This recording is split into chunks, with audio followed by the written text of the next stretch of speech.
네, 오늘 주일 2부 예배에 나오신 우리 귀한 성도님들 한 분 한 분을 주님의 이름으로 환영하며 축복합니다. 네, 하나님께서 우리 민족에게 허락하신 이 특별한 명절이 이 구정설이죠. 물론 우리나라만 이렇게 신정과 구정이 있는 것은 아닙니다. 우리 동남아시아에 보면 여러 다른 나라들도 이 비슷한 형태의 명절을 지키고 있는데 다들 아시겠지만 우리나라에서 신정과 구정으로 나뉘게 된 것이 일제강점기 때부터였죠. 그래서 강압적으로 음력설을 오래된 옛설이라고 해서 낮춰 부르게 된 게 구정이라고 합니다. 유래는 그러합니다. 그래서 요즘은 구정 이렇게 말하지 않고 그냥 설날이라고 명칭을 사용할 것을 더 권장을 하고 있습니다. 아무튼 새해는 설날부터인 것이죠. 네, 새해는 설날부터. 자, 우리 옆에 분들을 축복하겠습니다. 설날부터 다시 시작합시다. 이렇게 축복하겠습니다. 설날부터 다시 시작합시다. 네, 설날부터 다시 시작하면 되는 거예요. 자, 우리 축복에 인사하겠습니다. 새해 하나님의 복 많이 받으세요. 새해 하나님의 복 많이 받으세요. 네, 우리가 새해 복 많이 받으세요라고 인사하는데 우리는 이 복의 주체를 분명히 해야 되죠. 하나님께서 주시는 복을 만땅 누리는 우리 성도님 되시기를 주님의 이름으로 축복합니다. 네, 지금 밀라노 동계올림픽 중이지 않습니까? 그래서 아마 다들 TV 보셨을 거예요. JTBC가 중계를 하면서 그 내건 슬로건이 뭐냐면 아마 많이 들으셨을 겁니다. 짜릿하고 다채롭게 올림픽은 JTBC. 못 보셨어요? 네, TV를 틀면 꼭 이거 나와요. 짜릿하고 다채롭게. 그래서 제가 이걸 계속 들으면서요, 나도 모르게 이렇게 슬로건이 중요하더라고요. 나도 모르게 다채롭고 짜릿하고 다채롭게 그러는 거예요. 그래서 제가 이걸 응용해 보았습니다. 새롭고 충만하게 교회는 온드림 교회. 할렐루야. 네, 새롭고 충만하게 교회는 뭐니 해도 온드림 교회인 거죠. 네, 또 한 번의 기회에 설날을 맞으면서 우리는 다시 출발선에 서기 원합니다. 하나님께서는 이 특별한 은혜를 우리들에게 내리십니다. 여러분, 은혜를 누릴 준비 되셨습니까? 네, 하나님께서는 만땅 은혜 내려주시기를, 복 주시기를 준비하셨는데 우리가 준비가 되지 않으면 하나님께서 주시는 복을 받아 누릴 수가 없겠죠. 자, 그렇다면 먼저 한번 체크해 보도록 하겠습니다. 내 마음의 상태를 한번 점검하는 겁니다. 내 마음이 새로워지지 못하고 지금 계속 제자리 걸음하고 있지는 않습니까? 새롭게 되고자 하는 마음은 있지만 매번 반복되는 실패 때문에 스스로에 대한 실망감을 가지고 있지는 않습니까? 괜찮습니다. 하나님은 우리를 사랑하십니다. 그래서 오늘 우리들에게 특별한 은혜를 베푸십니다. 우리 다시 시작해 봅시다.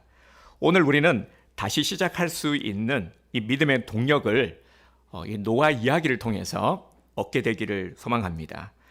창세기 9장을 보면 인간의 타락으로 인간들은 홍수 심판을 받아서 완전히 전멸했죠. 그리고 오직 노아의 가족들만 살아남았습니다. 혹 이런 생각을 하시는 분들이 계실 것 같습니다. 도대체 얼마나 타락을 했으면, 얼마나 잘못을 했으면 하나님이 물로 전 인류를 쓸어버리셨을까? 창세기 6장 5절에 보면 이렇게 말씀을 하고 있습니다. 여호와께서 사람의 죄악이 세상에 가득함과 그의 마음으로 생각하는 모든 계획이 항상 악할 뿐임을 보시고. 아멘. 그러니까 인간들은 어떻게 하면 죄를 더 지을 수 있을까? 여기에 이제 집중되어 있는 상태였다라는 겁니다. 생각하는 것이 악하고 하는 모든 행위가 악한, 어떻게 하면 관심사가 어떻게 하면 죄를 더 지을 수 있을까? 여기에 집중되어 있었다라는 것이죠. 우리 지난주에 동생의 특강이 있었습니다. 참석해 보신 분들은 아시겠지만 정말 유익한 시간이었습니다. 제가 참 이 속상한 마음이 있어요. 너무나도 유익하고 그리고 앞으로도 이런 것들을 계획하는데 정말 저의 마음은 어떻게든 우리 성도님들에게 유익함을 드리고 싶고 해서 귀한 분을 모셨는데 그런데 이 마음 같이 참석을 못하신 분들이 많으셔가지고 그래서 유튜브에 올렸습니다. 교회에 보면 유튜브에 올렸으니까 꼭 보시기 바랍니다. 우리가 알아야 될 것들이 있거든요. 그래야 흔들림이 없고, 무엇보다도 정말 왜 이런 것들이 나쁜 건지, 그리고 정말 세대를 분별할 수 있는 지혜를 우리가 얻지 않으면 흔들리고, 특히 우리 자녀들이 앞으로 많이 염려가 됩니다. 그래서 다음 세대를 생각해서라도 먼저 우리 부모들이 잘 중심을 잡고 있어야 된다는 것이죠. 그래서 알고 있어야 되는 것입니다. 무엇보다도 다른 어느 때보다도 깨어 있어야 되고, 말씀을 통해서 잘 정확하게 분별할 수 있어야 되는 것입니다.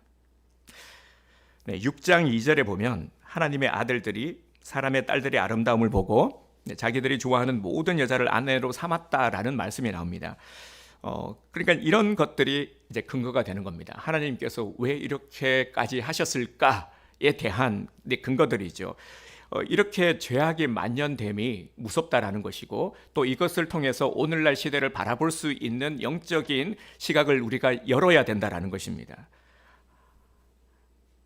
이는 이제 가정의 질서와 성적인 윤리가 완전히 무너졌음을 말하는 것이죠.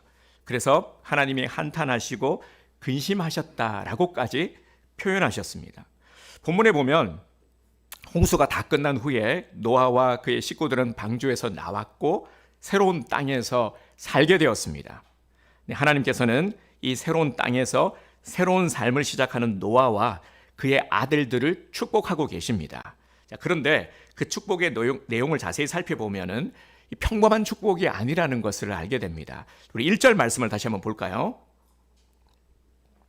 하나님이 노아와 그 아들들에게 복을 주시며 그들에게 이르시되 생육하고 번성하여 땅에 충만하라. 아멘. 우리가 주목할 것은 복을 주시며 하는 부분입니다. 복을 주시며. 지금 어떤 상태입니까? 노아 홍수를 통해서 인류는 전멸했고 노아 가족만 살아남았습니다.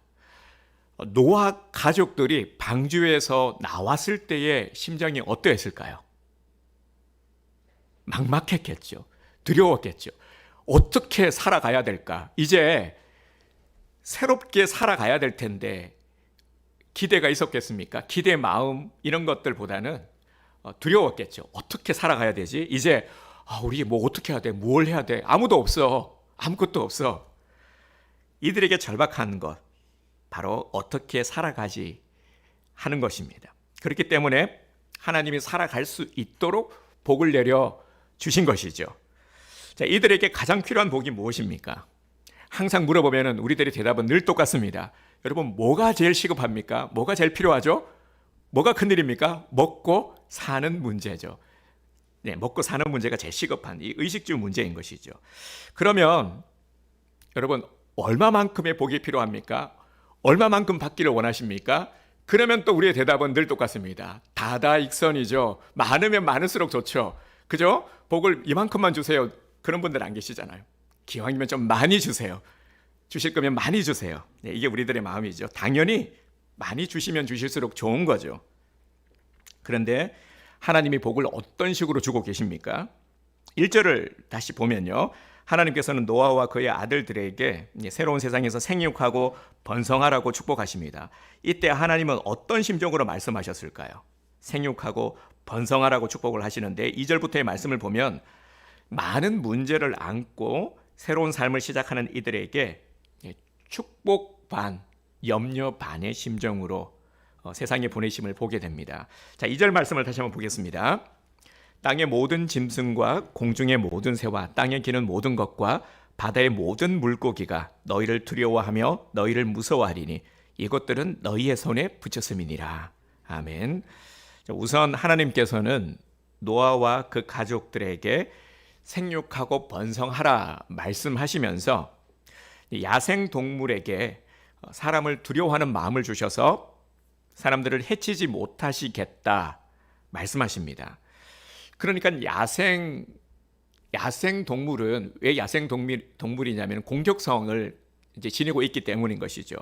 이 사나운 본성을 그대로 두셨다는 겁니다. 맹수는 단지 사람을 먼저 공격하지 않을 뿐인 것이죠. 생각해 보면 노아 방주에 있는 동안에는 잘 지냈죠. 맹수들도 있었고, 그죠? 이제 암수 한 쌍씩에서 많은 그 짐승들이 있었는데 아무 일도 없었어요. 사람들과 평화롭게 잘 공존하지 않았습니까? 근데 이제 배에서 나오자마자 다시 살아온 짐승이 되고 만 것이죠. 하나님께서는 이 맹수들의 야성을 없애지 아니하고 단지 먼저 공격하지 않도록 두려운 마음을 주시겠다 말씀하십니다. 그러니까 이 맹수에게 해를 입을 수 있기 때문에 또 축복 반, 염려 반이 되는 것이죠. 자, 그리고 하나님께서는 노아와 그 자손들에게 육식을 허용하셨습니다. 3절 말씀을 함께 읽겠습니다. 제가 읽을게요. 모든 산동물은 너희의 먹을 것이 될지라 채소같이 내가 이것을 다 너희에게 주노라. 아멘. 제가 퀴즈를 하나 드리도록 하겠습니다. 인간은 언제부터 육식을 하기 시작했을까요? 언제부터 짐승을 잡아 먹게 된 것일까요? 네, 이게 정답이 3절에 있죠. 그죠? 네, 이때부터입니다. 처음 창조를 하셨을 때는 육식을 하지 않았어요. 허용하지 않았죠. 왜냐하면 육식을 할 필요가 없었으니까요. 한번 농사를 지으면 풍성한 결실이 맺어지기 때문에 땅의 소산만으로도 충분히 잘 먹고 살 수가 있었습니다. 굳이 사냥을 할 필요도 없었던 것이죠. 그런데 문제는 죄를 짓고 난 이후에 땅이 그 힘을 잃기 시작을 한 것입니다. 그러니까 땅의 소산만으로는 먹고 살기가 어려워진 것이죠. 그래서 그때부터는 살기 위해서 닥치는 대로 잡아 먹을 수밖에 없었던 겁니다. 살아야 하니까. 하나님께서 육식을 허락하신 것은 전에 못 먹던 고기를 이제 너희에게 허락하니까 마음껏 먹어라, 이게 아닙니다. 그런 뜻이 아니고요. 홍수가 지난 후에도 여전히 땅은 그 힘을 회복하지 못하고 농사가 잘 안 될 것이기 때문에 육식이라도 해서 먹고 살도록 하신 겁니다. 하나님께서 그 길을 열어주신 거예요. 그래서 이건 역시 또 축복 반, 염려 반의 말씀인 겁니다. 또 염려가 되는 부분은 죄성을 지닌 인간이 육식을 계속 탐닉해서 남용을 할 수가 있기 때문입니다. 실제로 이런 일들이 오늘날 일어나고 있지 않습니까? 이런 걱정스러운 부분들이 여전히 있지만 하나님은 지금 우리에게 복을 붓고 계십니다. 그럼에도 우리를 사랑하시사 복 주시는 하나님을 오늘 우리가 바라보고 그 심정을 우리가 헤아릴 수 있기를 원합니다. 자, 2절에서 3절에 분명한 메시지를 우리에게 주고 계시죠. 2절과 3절을 한번 눈으로 봐주시기 바랍니다. 2절과 3절에 보면은 반복되는 단어가 보이죠. 무엇이 보입니까? 한번 찾아보세요. 네, 반복되는 단어. 네, 모든이라는 단어가 보이죠. 이 단어가 무려 5번이나 나옵니다. 모든 짐승, 모든 새, 모든 기는 것, 모든 물고기, 모든 산동물. 그러니까 한마디로 말하면은 너 다 가져라, 너 다 가져라 하는 것 아닙니까? 2절에 보면 땅의 모든 것 너희 손에 붙여 주리라 라고 했고요. 3절에서도 이것을 다 너희에게 주노라고 했습니다. 하나님이 복을 주시는 방법이 뭐냐면 다 가져라는 것이죠. 다 너희에게 주노니 다 가져라. 땅의 모든 것을 다 가져라. 자, 그러면 이게 무슨 의미입니까? 우리는 또 이런 생각을 할 수가 있습니다. 아니, 주시는 거는 좋은데 복이 되려면은 우리들이 필요로 하는 부분들이 채워져야 되는 것이죠. 내가 필요한 부분들이 채워져야 그것을 복으로 우리가 여기게 되지 않습니까? 그러니까 하나님이 복을 주시되 각 필요에 따라서 복을 주셔야 하는 것 아닙니까? 가장 적합한 것, 가장 필요한 것을 그때 주셔야 복이 되는 것이죠. 그런데 하나님은 무작정 가지라고만 말씀하십니다. 왜일까요? 자, 여기에서 우리는 하나님의 심정을 헤아릴 필요가 있습니다. 하나님은 복은 받는 것이 아니라 누리는 것이다. 하나님께서 우리에게 이미 허락하신 것들을 누리는 것이다 하는 것을 말씀하려는 겁니다. 이것을 우리가 잊지 말아야 됩니다. 하나님은 오늘 우리들에게 복의 개념을 새롭게 일깨워주고 계십니다. 복은 받는 것이 아니라 복은 누리는 것이다. 이미 내가 너희에게 허락한 것을 다 가지라, 너희에게 주고 허락한 것을 누리는 것이다 라는 것이죠. 7절 보겠습니다. 너희는 생육하고 번성하며 땅에 가득하여 그 중에서 번성하라 하셨더라. 아멘. 자, 이 7절 말씀을 보면서 어디서 많이 본 말씀인데, 그렇죠. 창세기 1장 28절에 이 내용이 나옵니다. 생육하고 번성하라, 충만하라, 땅을 정복하라, 다스리라. 여러분 생각해 봅시다. 복은 받는 개념입니까? 아니면은 누리는 개념입니까? 우리 이런 예를 하나 들어보면 될 것 같아요. 우리에게 엄청난 부가 주어졌습니다. 돈이 주어졌어요. 자, 그런데 그것을 가지고 있는 것이 복입니까? 아니면 그것을 잘 쓰는 것이 복입니까? 네, 그렇죠. 잘 쓰는 게 복이에요. 아무리 강남에 집 10채 가지고 있으면 뭐합니까? 가지고 있다가 이 세상을 떠나면 무슨 소용이 있겠습니까? 그렇죠? 네, 우리에게 주신 것을 값지게 잘 사용하는 게 그게 복된 것 아닙니까? 네, 이미 내게 주신 복이 있음을 우리가 알아야 됩니다. 복은 분명히요, 누리는 것이 복입니다. 누릴 때 그게 복이 되는 겁니다. 가지고만 있는다고 해서 복이 아니라는 것이죠. 그래서 복을 묻어놓지 말고 그 복을 누릴 줄 알아야 한다는 것을 오늘 우리에게 강조하고 있습니다. 자, 여기서 다 누리라고 하시면서 또 뭐라고 말씀하십니까? 주의사항이 있습니다. 그게 바로 4절인데요. 4절도 함께 볼까요? 그러나 고기를 그 생명되는 핏째 먹지 말 것이니라. 아멘. 조건이 붙었어요. 핏째 먹지 말라라는 겁니다. 왜냐하면 피에는 생명이 있기 때문이죠. 핏째 먹으면 어떻게 됩니까? 5절을 보겠습니다. 내가 반드시 너희의 피, 곧 너희의 생명의 피를 찾으리니 짐승이면 그 짐승에게서, 사람이나 사람의 형제면 그에게서 그의 생명을 찾으리라. 아멘. 너희의 생명의 피를 찾으리니 그에게서 찾을 것이다. 자, 이게 무슨 뜻이냐면은 복은 누리는 것인데 단 조건이 있다라는 겁니다. 자, 어떻게 하면서 누려라는 것입니까?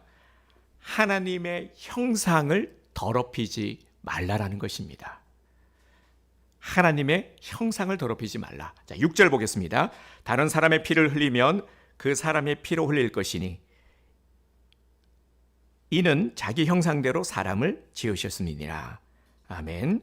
하나님이 복을 누리게 하시는데 단 하나님의 형상을 더럽히지 말라 말씀하십니다.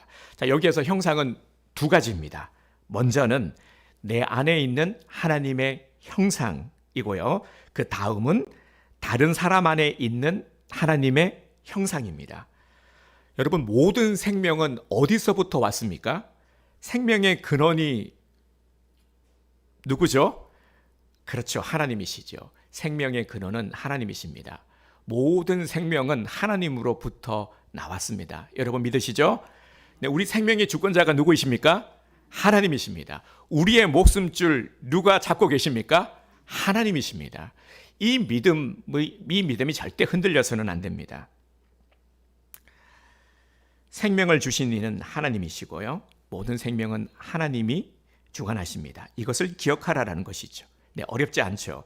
그런데 이에 앞서 짐승도 핏째 먹지 말라 하셨는데 이는 또 무슨 의미일까요? 여러분, 짐승을 만드신 분은 누구입니까? 하나님이죠. 네, 사람도 하나님이 만드셨지만 짐승도 하나님이 만드셨어요. 물론 이 말이요. 네, 우리 오늘날 보면은 우리 사람에게 있는 권리 인권이라고 하잖아요. 근데 요즘은 이제 애완견들이 아주 사랑받는 시대가 돼가지고 우리 그런 거 있잖아. 유모차 예쁘게 이렇게 끌고 가는데 그게 탄 애가 보면은 애기가 아니라 강아지가 이렇게 고개 내밀고 있는 모습. 네. 이거 뭐라 그러지? 개모차라 그러나? 뭐라 그러지? 개모차 맞나요? 아, 맞네요. 개모차. 네. 유모차가 아니라 개모차. 네. 이런 광경들을 많이 봤을 겁니다. 근데 너무 귀엽잖아요. 그죠? 그래서 동물이 뭐라 그러죠? 동물의 권리를?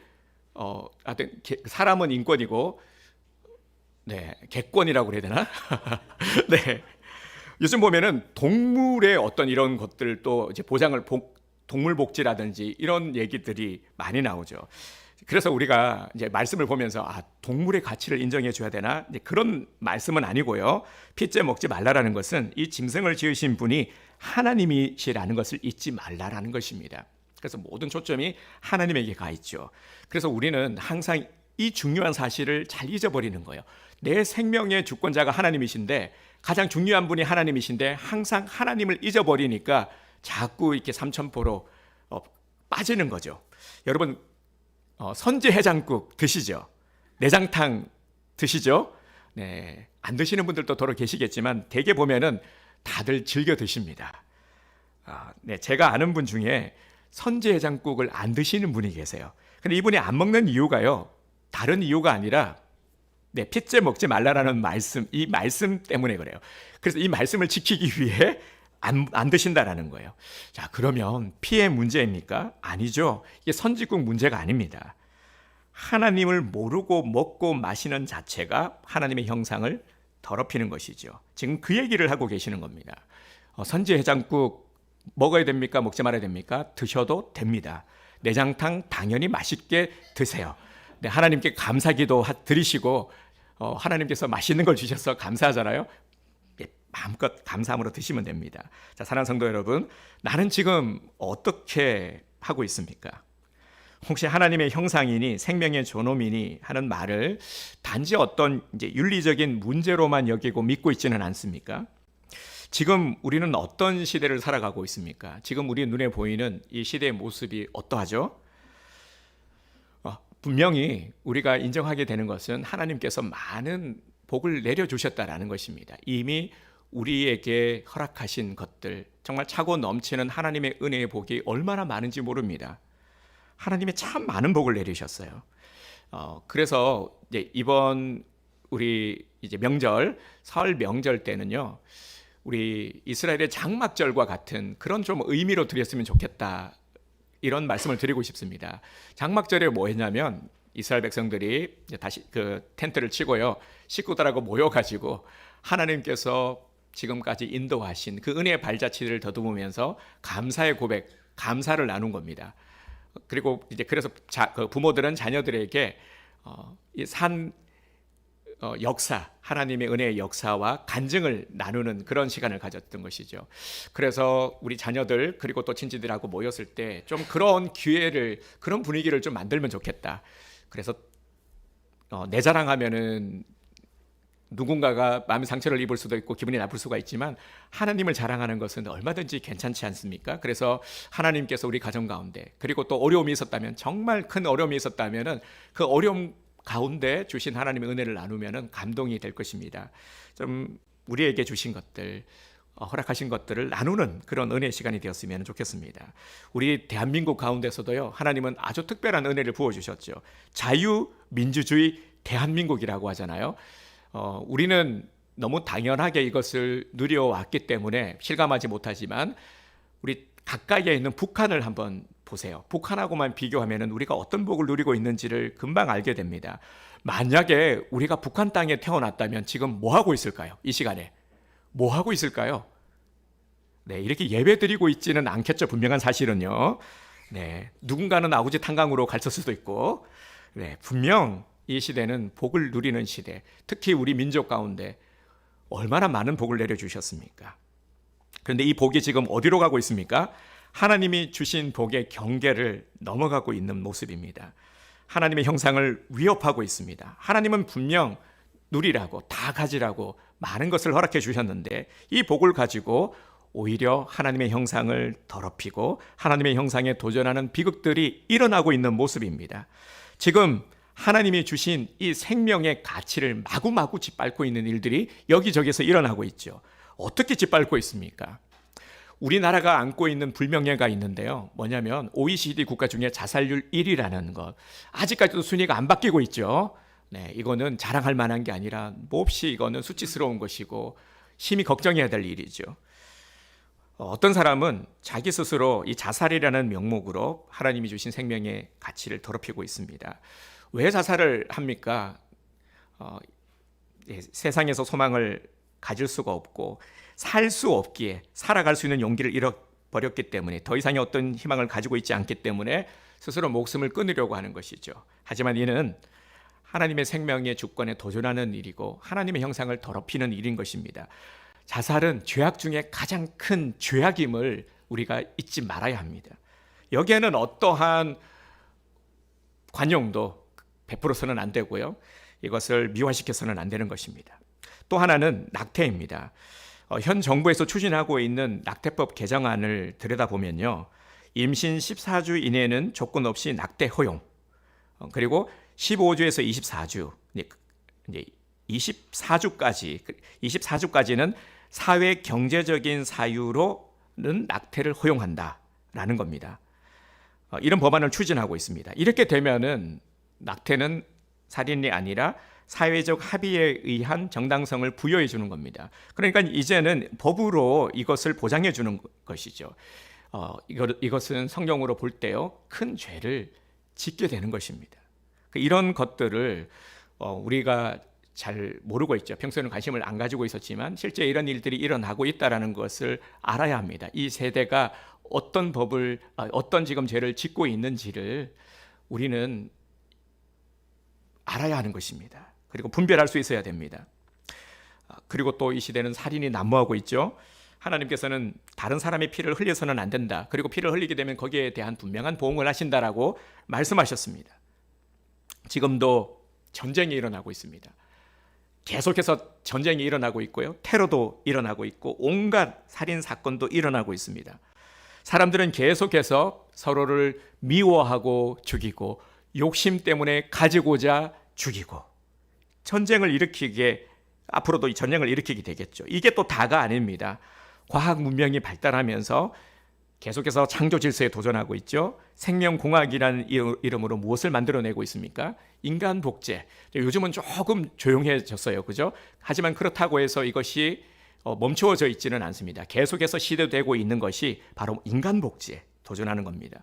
물론 줄기세포라든가 어떤 긍정적인 측면도 있기는 하지만 결국 인간 복제까지 도전하는 것, 이것은 엄연한 죄입니다. 하나님의 생명 주권에 도전하는 죄가 되는 것, 이것을 우리가 분명히 알아야 합니다. 이런 모든 것들이 하나님의 형상에 도전하는 큰 죄라는 것이죠.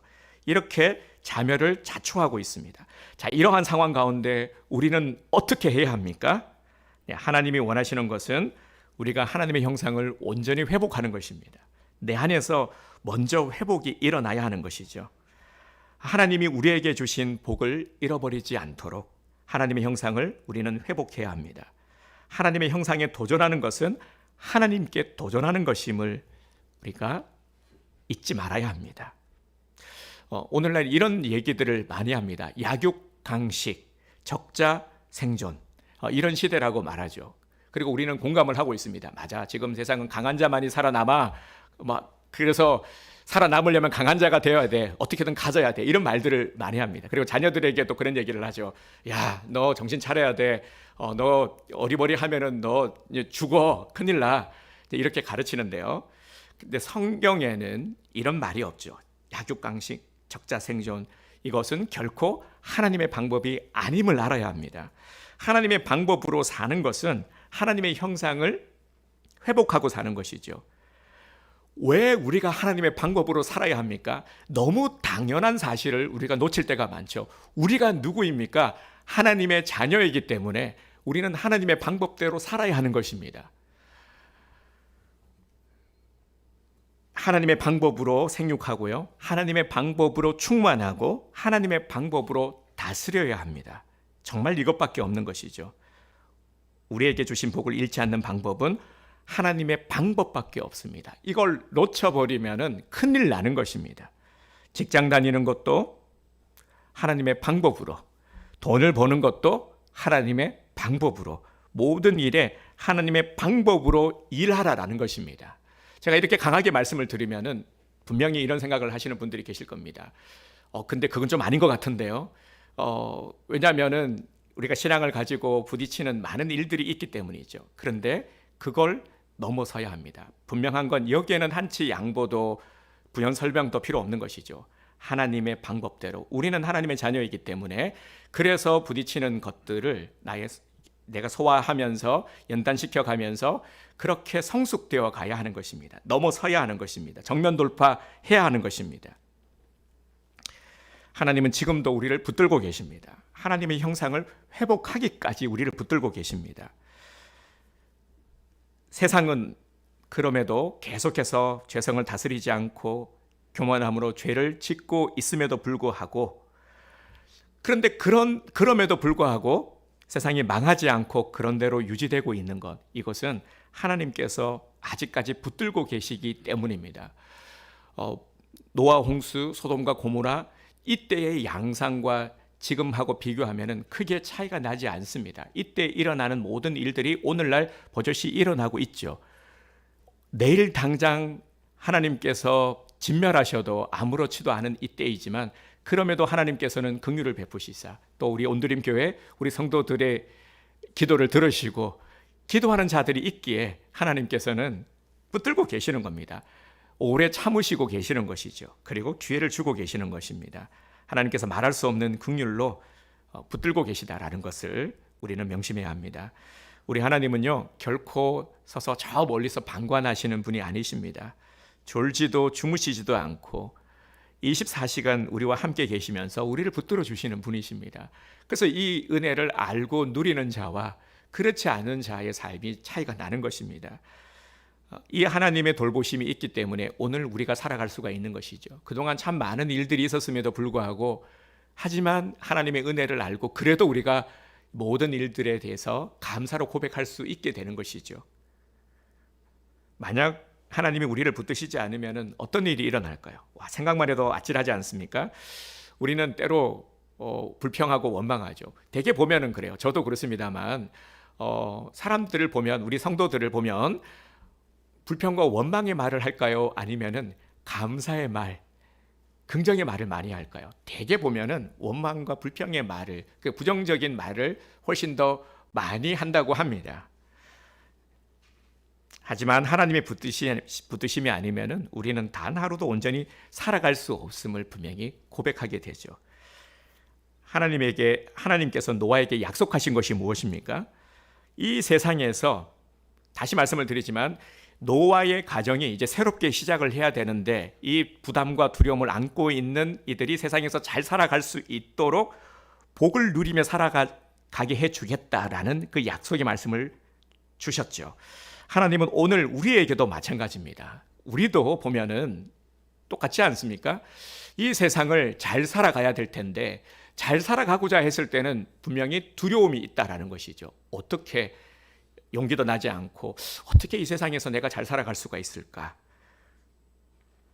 하나님은 오늘 우리가 그럼에도 잘 살기를 원하십니다. 복을 누리며 살기를 원하십니다. 그래서 우리가 먼저 속사람이 이제 변화를 받아야 되는 것이죠. 우리가 먼저 속사람의 변화를 통해서 복을 누리며 살아가기를 원하십니다. 거듭 말씀을 드리지만 사람은 변할 수 없다. 잘 안 변한다. 쉽게 안 변한다. 맞죠?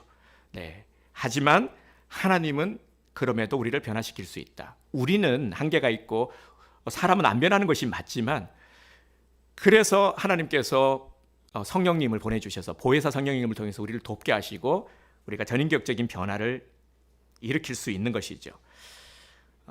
근데 재미있는 것이요. 노아에게는 이 약속을 주시지는 않으셨어요. 속사람의 변화라든지 성령님의 그저 어떤 이런 도우심에 대한 것들은 약속하지 않으셨어요. 너무 당연한 얘기지만 이때는 예수 그리스도께서 다스리는 시대가 아니었기 때문이죠. 오늘 우리에게는요. 노아에게도 약속하지 않은 특별한 은혜를 우리는 입고 있는 것이죠. 바로 예수 그리스도를 통해서 우리에게 주시는 은혜들을 보너스로 우리는 더 누리고 있는 것입니다. 그래서 노아보다도 따지고 보면은 훨씬 더 좋은 여건 속에서 더 많은 복을 우리가 누리며 살고 있는 것이죠. 자, 이제 우리는 어떻게 살아야 됩니까? 7절을 보겠습니다. 너희는 자, 7절을 함께 읽겠습니다. 시작. 너희는 생육하고 번성하여 땅에 가득하여 그 중에서 번성하라 하셨더라. 아멘. 그 중에서 번성하라. 무슨 말입니까? 하나님의 형상이 온전히 회복되어지는 자로 살아가라 라는 뜻입니다. 쉽게 이야기하면은 하나님의 형상의 회복은 나의 가치의 회복인 것이죠. 나의 가치가 회복되어져서 점점 성장해 가는 것입니다. 번성하라라는 것은 성장하는 것이죠. 우리가 그럴 때가 있잖아요. 연약해질 때가 있어요. 보면은 힘이 연약해질 때 나는 뭐 잘하는 것도 없는 것 같고 잘 되지도 않고 내 기대대로 되지도 않고 안 좋은 일만 생기는 것 같고 근데 그럴 때 연약해질 때 그럴 때는 우리가 어떤 말을 합니까? 자꾸 부정적인 말을 많이 하게 되죠. 제가 앞서도 말씀을 드렸지만 우리는요, 부정적인 말을 훨씬 더 많이 합니다. 근데 이거 바꿔야 되죠. 제가 거듭 계속 강조하고 있는 것이 뭐냐면 바로 우리 입술의 말을 바꾸자라는 겁니다.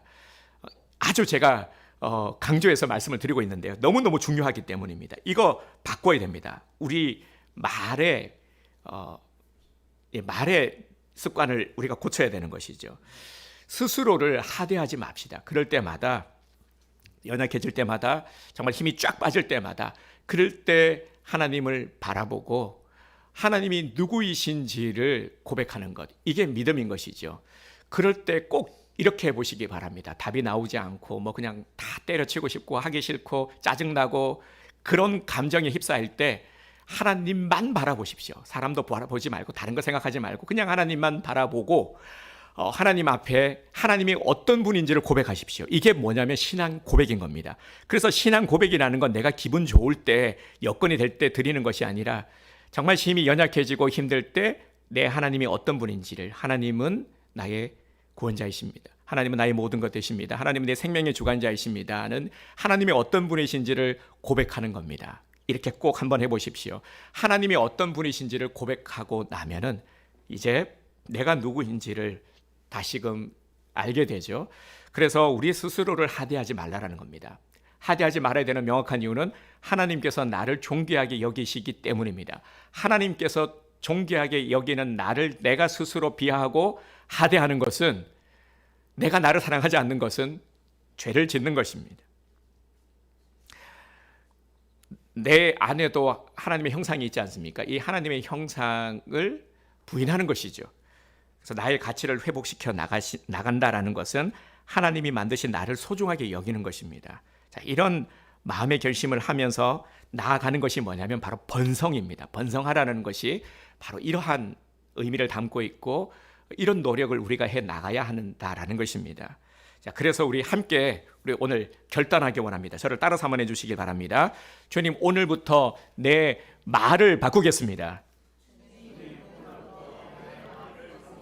자, 우리 조금만 더 우리 힘차고 단호한 소리로 다시 한번 따라서 해주시기 바랍니다. 주님, 오늘부터 내 말을 바꾸겠습니다. 주님, 오늘부터 내 생각을 바꾸겠습니다. 주님, 오늘부터 내 자신에 대한 생각을 바꾸겠습니다. 주님, 오늘부터 나를 축복하겠습니다. 아멘. 네, 우리가 보면요, 나를 축복하지 않았잖아요. 평소에 보면, 그죠? 나를 축복하는 것에 대해서 무지하기도 하고 또 나를 축복하는 것에 대단히 인색합니다. 항상 나를 먼저 축복하시기 바랍니다. 그래서 기도하면서도요, 내가 몹시 내 스스로 못 만족스럽고 미워질 때, 한없이 연약해질 때 나를 먼저 축복하시기 바랍니다. 항상 우리의 생각으로는 그럴 수 없고 할 수 없고 여건이 안 되고 안 되는 이유가 많지만 믿음으로 이 모든 것들을 이겨내셔야 되는 것입니다. 모든 것들보다 앞서는 것이 이성, 논리, 모든 경험보다 앞서는 것이 믿음이라는 사실입니다. 우리는요, 이성으로, 논리로, 지식으로 살아가는 사람이 아니라 믿음으로 살아가는 사람입니다. 이걸 잊지 말라라는 겁니다. 네, 자, 이제 하나님의 형상이 회복되어야 됩니다. 내가 나의 가치를 알아야 합니다.